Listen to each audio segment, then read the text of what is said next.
Hello दोस्तों, आपका मेरे चैनल में स्वागत है। आज की कहानी केरल के कब्रिस्तान की एक चुड़ैल की डरावनी कहानी।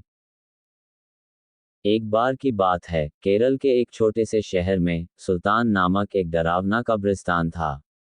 ऐसा कहा जाता था कि उस कब्रिस्तान में विभिन्न प्रकार के अलौकिक शक्तियां रहती थी।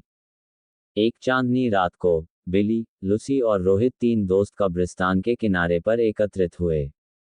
अचानक उनको कब्रिस्तान से भयानक फुसफुसाहट की आवाज सुनाई दी। आवाज कहां से आ रही है ये देखने के लिए वे हाथ में टॉर्च लेकर सावधानी से कब्रिस्तान के गेट से अंदर घुसे।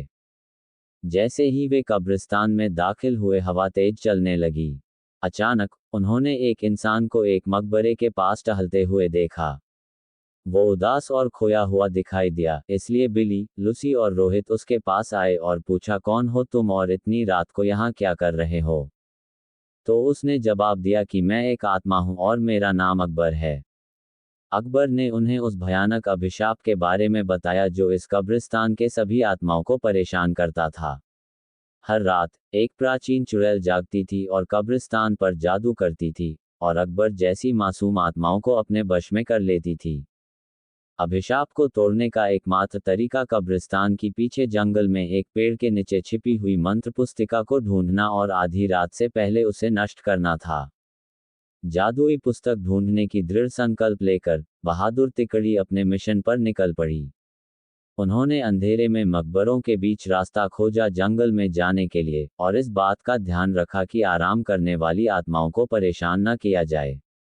रास्ते में उन्हें बोन्स नामक एक शरारती छोटे कंकाल का सामना करना पड़ा, जो उन्हें जादू की किताब खोजने में मदद करने के लिए तैयार हो गया।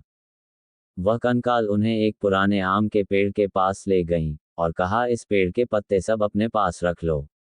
अगर ये पत्ता तुम्हारे पास रहेगा तो वह चुड़ैल तुम्हारा कुछ नहीं बिगाड़ सकती, और ये पत्ता तुम्हें जादुई किताब हासिल करने में मदद करेगा। ये कहकर वह कंकाल वापस कब्रिस्तान की तरफ चला गया। आम के पत्ते को अपने हाथ में लेकर तीन दोस्त जादुई किताब ढूंढने लगे। बहुत ढूंढने के पश्चात जंगल में एक झील के अंदर उन्हें क्षमता हुआ कुछ दिखाई दिया। रोहित को तैरना आता था तो उसने झील के अंदर जाकर वह चमकता बॉक्स ले आया। जैसे ही आम के पत्ते को बॉक्स के ऊपर रखा, वैसे ही बॉक्स खुल गया और चमकती जादुई किताब बाहर निकल आई। आधी रात करीब आते ही वे तीनों अपने हाथों में जादू की किताब लेकर श्राप को तोड़ने के लिए कब्रिस्तान की तरफ बढ़े।